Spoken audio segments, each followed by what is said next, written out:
فرمایا ان الذین یتلون کتاب اللہ واقاموا الصلاۃ وانفقوا مما رزقناہم سرا وعلانیہ یرجون تجارۃ لن تبور۔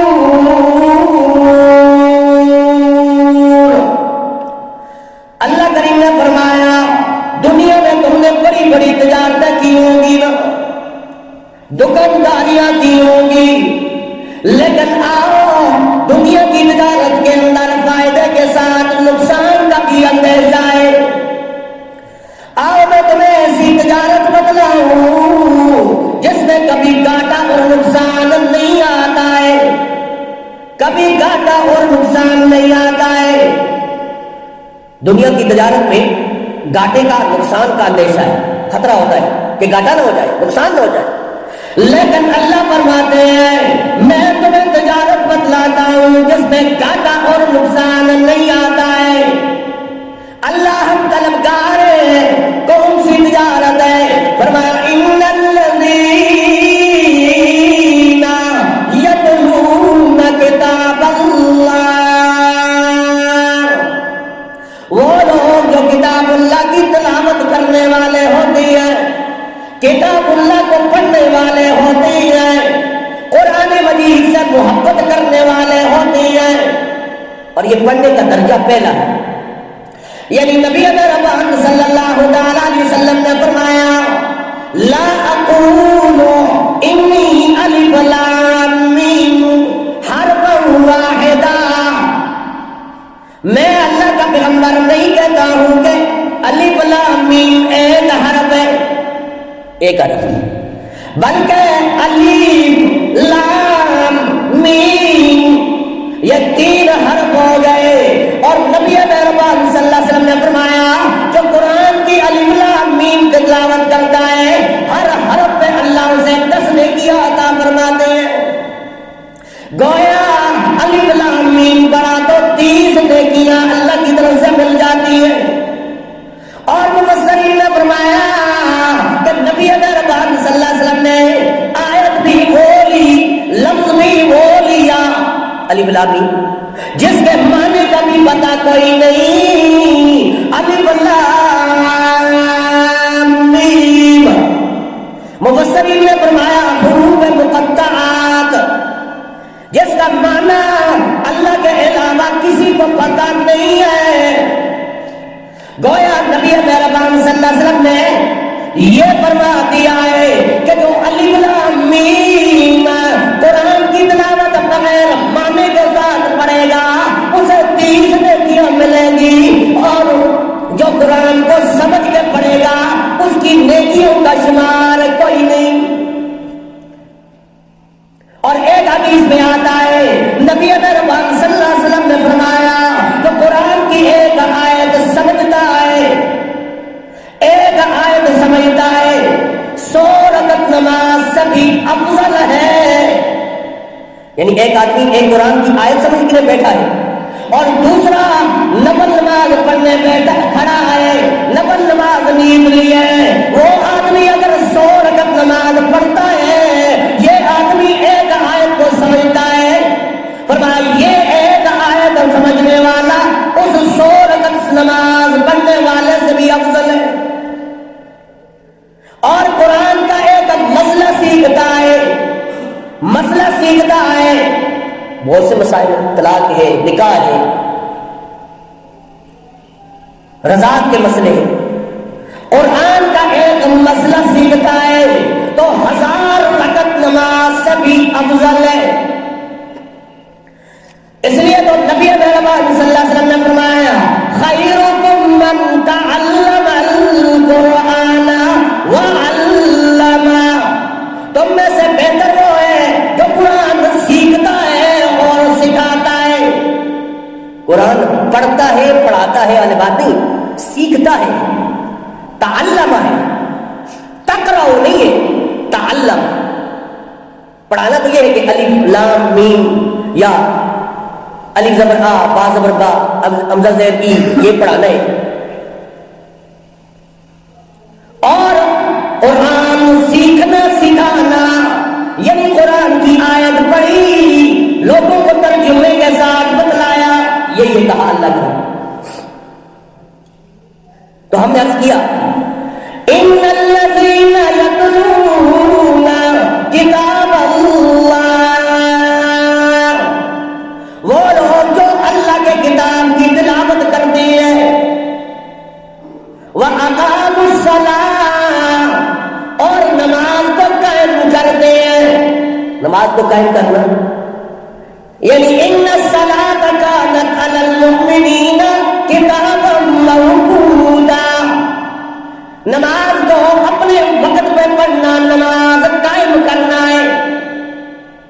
اور بعد نے کہا نماز کو شرائط کے ساتھ پڑھنا، شرائط کے ساتھ. نماز کی شرطیں اس کے پتہ ہونا چاہیے، پاک ہو کر آنا مسجد کے اندر، جگہ کا پاک ہونا چاہیے. پھر مسجد میں آنے کے لیے پھر صحیح معنوں کے اندر اپنے لباس درست ہونا چاہیے،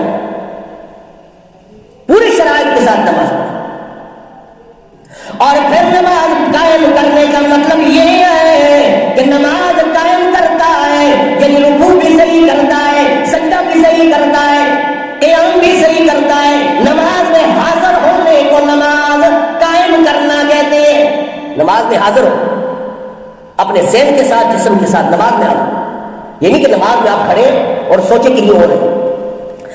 فرمایا تیسری شرط وَأَنفَقُوا مِمَّا رَزَقْنَاهُمْ سِرًّا وَعَلَانِيَةً، اور اللہ کے راستے میں خرچ کرتے ہیں، ظاہری بھی اور خفیہ بھی خرچ کرتے ہیں. ظاہری بھی خرچ کرتے ہیں، خفیہ بھی خرچ کرتے ہیں. ظاہری خرچ کرنے سے مراد یہ ہے کہ جہاں پہ اللہ نے ظاہر خرچ کرنے کا حکم دیا ہے وہاں پہ ظاہری خرچ کرتے ہیں، اور جہاں پہ ریاکاری کا ڈر ہو، خفیہ خرچ کرنے والا ہو تو خفیہ خرچ کرتے ہیں. اب زکوٰۃ دیتے ہوئے انسان اگر خفیہ تو نہیں کر سکتا، کیونکہ جس کو زکوٰۃ دے رہا ہے اس کے سامنے تو آ سکتا ہے. ہاں مسجد کے اندر ڈالتے ہوئے اور کوئی نہیں دیکھ رہا، وہاں خفیہ ہے. زکوٰۃ، صدقات یا ایسے مواقع میں آپ خرچ کر رہے ہیں کہ آپ دیں گے تو باقی لوگ بھی دیں گے. اس انداز سے خرچ کرنا ثواب اور اجر ہے، اور اس نیت سے خرچ کرنا کہ لوگ کہ بڑا سخی آدمی ہے، تو یہ ریاکاری اعمال صالحہ کو برباد کر دیتے. تو فرمایا جو اللہ کے کتاب کی تلاوت کرتے ہیں، نماز کو قائم کرتے ہیں، جو اللہ کے راستے میں مال اللہ نے دیا ہے وہ اسے اللہ کے راستے میں خرچ کرتے ہیں. یرجون تجارتا لن تبور، اللہ انہیں ایسی تجارت عطا فرماتے ہیں جس میں کبھی گھاٹا اور نقصان نہیں آتا ہے. یہ سودا، یہ تجارت آپ نے اللہ کے ساتھ کی، اس میں کبھی گھاٹا نہیں. حضرت عائشہ صدیقہ رضی اللہ تعالیٰ عنہ نے فرمایا اے اللہ کے نبی صلی اللہ تعالیٰ علیہ وسلم، کسی نے صدقے کے طور پر بکری دی ہے، میں کیا کروں؟ فرمایا میں نماز پڑھنے جا رہا ہوں، یہ ساری کی ساری بکری صدقہ کر لینا. واپس آئے حضرت عائشہ صدیقہ رضی اللہ تعالیٰ عنہ نے سوچا ایک دستی ہے ہاتھ، اسے کاٹ کر سیٹ پہ کر دیا کہ نبی صلی اللہ علیہ وسلم کو بڑی پسند ہے، اور باقی ساری وہ بکری صدقہ کر لی. نبی مہربان صلی اللہ تعالی علیہ وسلم نماز پڑھا کے جب واپس آئے فرمایا اے عائشہ، اے میری حمیرہ، کیا ساری بکری صدقہ کر لی تھی؟ فرمایا نہیں ہے اللہ کے نبی، ایک دستی بچی ہے، ایک دستی بچی ہے. نبی مہربان صلی اللہ علیہ وسلم فرمایا نہیں، ساری بکری بچ گئی ہے، دستی تو ہماری استعمال میں ہے، اللہ کے ہاں ساری بکری بچ گئی ہے. یعنی وہ ساری بکری کا جو ثواب ہے جو آپ کھائیں گے اسے کیا ثواب.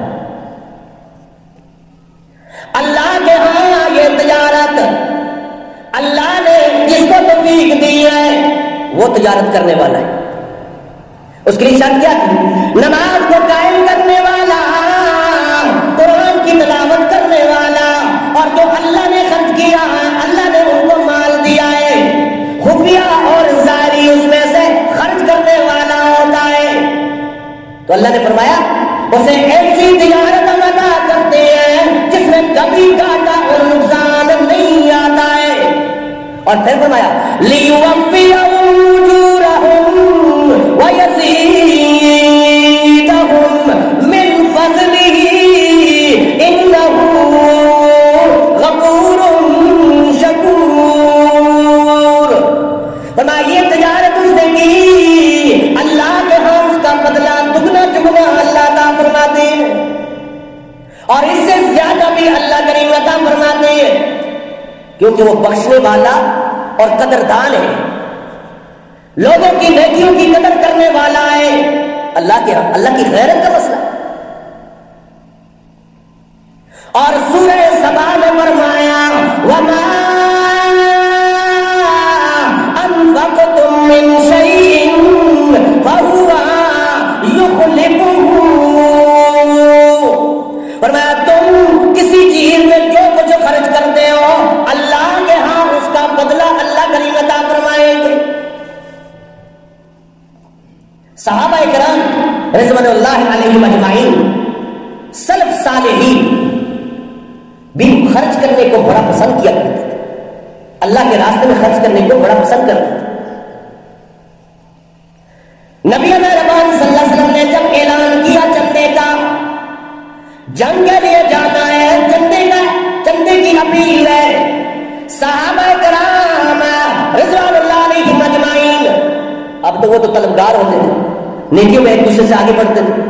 ہم تو دنیا بنانے میں ایک دوسرے سے آگے بڑھتے تھے، وہ تو آخرت بنانے میں ایک دوسرے سے آگے بڑھتے تھے.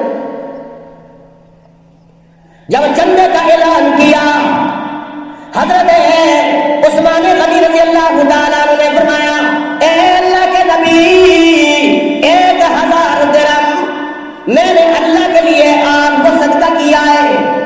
فرمایا اور بھی، فرمایا 5000 حاضر ہے. جب حضرت عثمان غنی رضی اللہ تعالیٰ عنہ نے وہ اشرفیہ لائی تو حضرت نبی مہربان صلی اللہ علیہ وسلم نے وہ اشرفیوں کو اپنے ہاتھ میں ایسے ڈال دے اور خوش ہو کر فرمایا ما ضر عثمان ما عمل بعد هذا اليوم. اے عثمان آج کے بعد تجھے تو تیرا کوئی عمل بھی نقصان نہیں دے گا. اور یہ فرمایا اللہم انی رضیت عن عثمان فرزانہ، اللہ تیرا نبی حضرت عثمان سے فرش پہ راضی ہو گیا ہے، تو عرش پہ راضی ہو جا. اللہ کے نبی نے خوش ہو کر فرمایا. کیا تھا؟ خرچ کرنے کی وہ جذبات تھی. حضرت حسن رضی اللہ تعالیٰ عنہ اللہ کے راستے میں مال کو کثرت کے ساتھ خرچ کر رہے ہیں. کسی نے کہا اے حسن رضی اللہ تعالیٰ عنہ آپ اتنا زیادہ خرچ کر رہے ہیں، لا خیر فی الاسراف، یہ مال کو اتنا خرچ کرنا یہ تو اسراف ہے. حضرت حسن رضی اللہ تعالیٰ نے فوراً جواب دیا لا اسراف فی الخیر، خیر والے کاموں میں خرچ کرنا، کثرت کے ساتھ خرچ کرنا اسراف نہیں ہے، یہ تو اللہ کے راستے میں خرچ کرنا.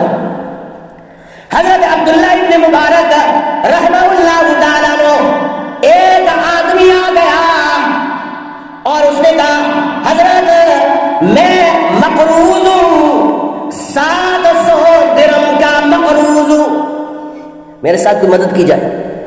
خط لکھا اپنے منشی کو کہ اسے 7000 درہم دے دیے جائیں. مانگے کتنے تھے؟ 700. دیے کتنے؟ 7000 درہم. اب منشی نے یہ سوچا کہ حضرت نے کوئی غلطی ہو گئی ہے، 700 لکھنے تھے، یہ 7000 لکھ لیے. پھر خط لکھا واپسی پہ حضرت کہیں آپ تو بھول تو نہیں چکے ہیں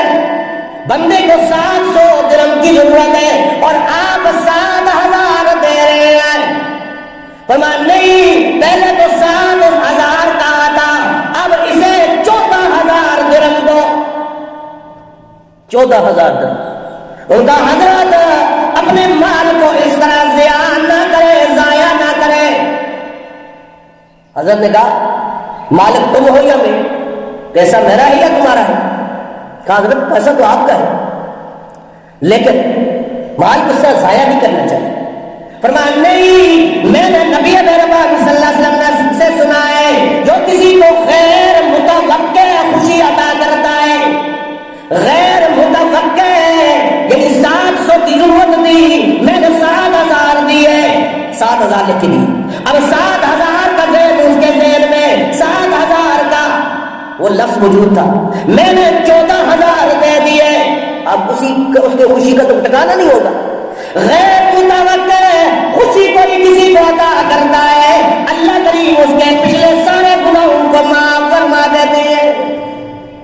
اور میں نے نبی مہربان صلی اللہ علیہ وسلم سے سنا ہے، عبداللہ ابن مبارک فرماتے ہیں، یہ روایت چلی آ رہی ہے، ابو اللیث سے یہ روایت ہے کہ نبی مہربان صلی اللہ علیہ وسلم نے فرمایا جو کسی کو غیر متوقع خوشی عطا کرتا ہے، قیامت والے دن اللہ سے غیر متوقع کامیابی عطا فرمائیں گے۔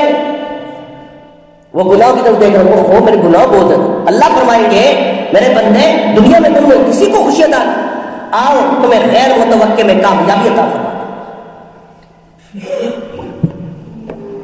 یہ ہے خرچ کرنے کے فضائل ہیں۔ اور اللہ کریم نے فرمایا ما عندکم ينفد وما عند اللہ باق، جو تمہارے پاس ہے وہ ختم ہونے والا ہے۔ مال ہے آج تمہارا ہے، کل تمہاری اولاد کا ہے، کل وارثین کا ہے، وہ مال تمہارا اپنا ہے ہی نہیں۔ جو بینکوں میں پڑا ہوا ہے وہ مال تمہارا اپنا ہے، جو تمہارے پاس مال ہے وہ ختم ہونے والا ہے۔ وما عند اللہ باق، جو اللہ کے پاس ہے یعنی نیک اعمال کر کے اپنے نیک اعمال آگے بھیج دیے، وہ مال ہمیشہ ہمیشہ رہنے والا ہے۔ اور ایک روایت میں یہ بھی آتا ہے کہ جنت کے دروازے پہ 3 سطریں لکھی ہوئی ہے، جنت کے دروازے پہ 3 سطریں لکھی ہوئی ہیں، 3 لائنوں پہ لفظ لکھے ہوئے جنت کے دروازے پہ۔ اور یہ حدیث ہے، فرمایا پہلی سطر میں لکھا ہوا ہے کہ لا الہ الا اللہ محمد رسول اللہ، کلمہ لکھا ہوا ہے۔ اور دوسری لائن میں لکھا ہوا ہے کہ امت مذنبۃ وربہ غفور، اگر تم گنہگار ہو تو کیا ہوا، تمہارا رب تو بخشنے والی ذات ہے۔ تیسری لائن میں لکھا ہوا ہے کہ وجدنا ما عملنا، جو ہم نے عمل کیا ہے ہمیں اس کا اجر مل چکا ہے۔ ربحنا ما قدمنا، اور جو ہم نے آگے بھیجا تھا اس کا نفع ہم نے پا لیا ہے۔ خسرنا ما خلفنا، اور جو پیچھے چھوڑ آئے ہیں ہم اس کو ہم نقصان میں دیکھتے ہیں۔ آج مال جمع کرنے کی دوڑ ہے، الذی جمع مالا وعددا یحسب ان مالہ اخلدا کلا لینبذن فی الحطمہ وما ادراک ما الحطمہ نار اللہ الموقدہ۔ مالوں کو جمع کر کر کے رکھتا ہے اور یہ گمان کرتا ہے یہ مال، یہ جائیداد، یہ پیسہ روپیہ ہمیشہ ہمیشہ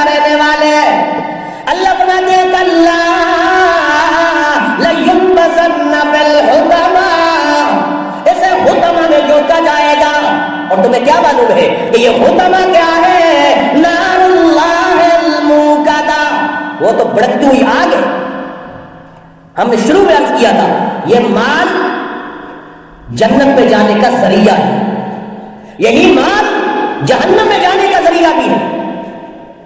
جس طرح اللہ کریم نے فرمایا والذین یکنزون الذھب والفضة، اور وہ لوگ جو سونے اور چاندی کو جمع کر کر کے رکھتے ہیں ولا ينفقونها فی سبیل اللہ، اور اللہ کے راستے میں اسے خرچ نہیں کرتے ہیں۔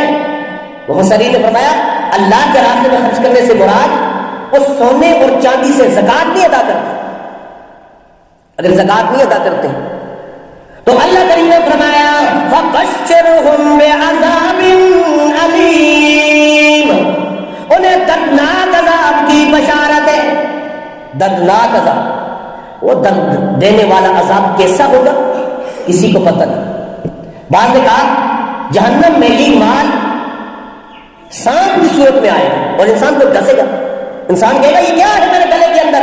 فرمایا یہ تمہارا مال ہے، یہ تمہیں ڈس رہا ہے کہ صحیح معنوں میں اللہ کے راستے میں خرچ نہیں کیا، اس وجہ سے۔ اور دنیا میں خرچ کرنے والے، زکات ادا کرنے والے، صدقات دینے والے، ان کے مال برکت والے ہوں گے، خیر والے ہوں گے، اور یہ خیر اندر کی ہوتی ہے۔ مال دیتا ہے اللہ، اندر کی خیر باہر آتی ہے، لوگ اللہ کے راستے میں خرچ کرتے ہیں۔ یہی مال اگر دے دے اندر کی خباثت باہر آتی ہے، اللہ کے راستے میں خرچ نہیں کرتے۔ ہم نے پچھلے جمعے کے اندر بھی ذکر کیا تھا، ہمارے پاس یہ مدرسے کا کام لگا ہوا ہے، آپ کے سامنے ہے، آپ دیکھتے بھی ہیں، اور محلے کے بچے پڑھنے کے لیے آتے ہیں۔ ہمارا یہ ارادہ تھا اس مدرسے کو آباد کیا جائے، آپ خود بھی اور اپنے دوست احباب سے بھی، رشتہ داروں سے بھی آگے ترغیب کے طور پر آپ لوگوں کو بتلائیں۔ اس کی چھت کا کام رہتا ہے، آپ حضرات اس کے ساتھ تعاون فرمائیں۔ یہ نبی مہربان صلی اللہ علیہ وسلم فرمایا الدال علی الخیر کفاعلہ، جو خیر کی ترغیب دینے والا ہوتا ہے وہ بھی برابر کا شریک ہوتا ہے۔ جتنے لوگ خرچ کریں گے، آپ نے ترغیب دی ہے، آپ کا اجر اتنا ہی اجر و ثواب ہے جتنا خرچ کرنے والے کو ثواب۔ اس لیے مالوں میں سے اپنے جو حلال مال ہے اس میں سے اللہ کے راستے میں خرچ کریں۔ تو زکات ہم نے عرض کیا تھا کہ زکات ہے مسکینوں کے لیے، غریبوں کے لیے، بیواؤں کے لیے، ان کے خرچ کرنا چاہیے۔ مدارس کے اندر زکات لگتی ہے، مساجد کے اندر زکات نہیں لگتی۔ زکات کا پیسہ غریب، غربا، مساکین، یتیم اور بیواؤں پہ لگتا ہے۔ اور زکات 7.5 تولے سونا، 52.5 تولے چاندی، اتنا مال کسی کے پاس ہے، نقدی پیسہ اگر ہے اور اس پہ سال گزر چکا ہے تو اس پہ زکات ہے۔ اور اگر رمضان مبارک کا مہینہ بھی آ رہا ہے، زکات کے علاوہ بھی ہماری مسجد کے اندر افطاری کا یہ سلسلہ جاری ہوتا ہے۔ آپ حضرات کے علم کے اندر ہے اور آپ کی تعاون سے ہی سب کچھ ہوتا ہے، تو رمضان المبارک کے مہینے کے اندر بھی آپ دل کھول کر تعاون فرمائیں۔ یہ مسجد کا سلسلہ آپ کے سامنے ہے، آپ اس میں کوئی آمدنی کا ذریعہ نہیں، آپ حضرات کے تعاون سے یہ چلتا ہے۔ اللہ کے راستے میں اپنا حق سمجھتے ہوئے اللہ کے راستے میں خرچ کریں، یہ بہترین مصرف ہے، اللہ کا گھر ہے، کوئی ذریعہ آمدنی نہیں۔ لوگ باقی مساجد کے اندر ذریعہ آمدن ہوتی ہے، محلے دار ہوتے ہیں، یہاں کوئی ایسا سلسلہ نہیں ہے۔ یہ آپ کی تعاون سے اور مخیر حضرات کے تعاون سے، محبت سے اور ان کا نیک مال اس گھر کے اندر لگتا ہے۔ یہ مال رائگاں نہیں ہے، اگر رمضان المبارک کا مہینہ آئے گا وہ دگنا چگنا اس پہ ثواب ہے، اجر ہے۔ ایک فرض ادا کرتا ہے رمضان المبارک کے مہینے کے اندر، اللہ نے فرمایا ہے ایک فرض عام لحاظ سے جو خرچ ہے وہ ادا کرتا ہے، اور رمضان المبارک میں جو ایک فرض ادا کرتا ہے اس کا ثواب 70 فرضوں کے برابر ہوتا ہے، 70 فرضوں کے برابر۔ ایک نفل ادا کرتا ہے فرضوں کے برابر اس کا اجر و ثواب ہے۔ نیکیاں بڑھا چڑھا کر اللہ کریم اس کا اجر و ثواب عطا فرماتے ہیں۔ جنت کے دروازے کھول دیے جاتے ہیں، جہنم کے دروازے بند کر دیے جاتے ہیں، سرکش شیاطین کو قید کر لیا جاتا ہے۔ یہ ہے رمضان المبارک کی عظیم ساعتوں کی عظیم انعامات۔ فرمایا ایک کھجور سے بھی وہ کسی کو افطار کرواتا ہے، فرمایا پورا جو ہے روزے دار کو اس کا اجر و ثواب ہوتا ہے۔ یہ بہترین رمضان المبارک کا مہینہ آ رہا ہے، اللہ اس کی قدر کرنے کی ہمیں توفیق نصیب فرمائے۔ وآخر دعوانا ان الحمد للہ۔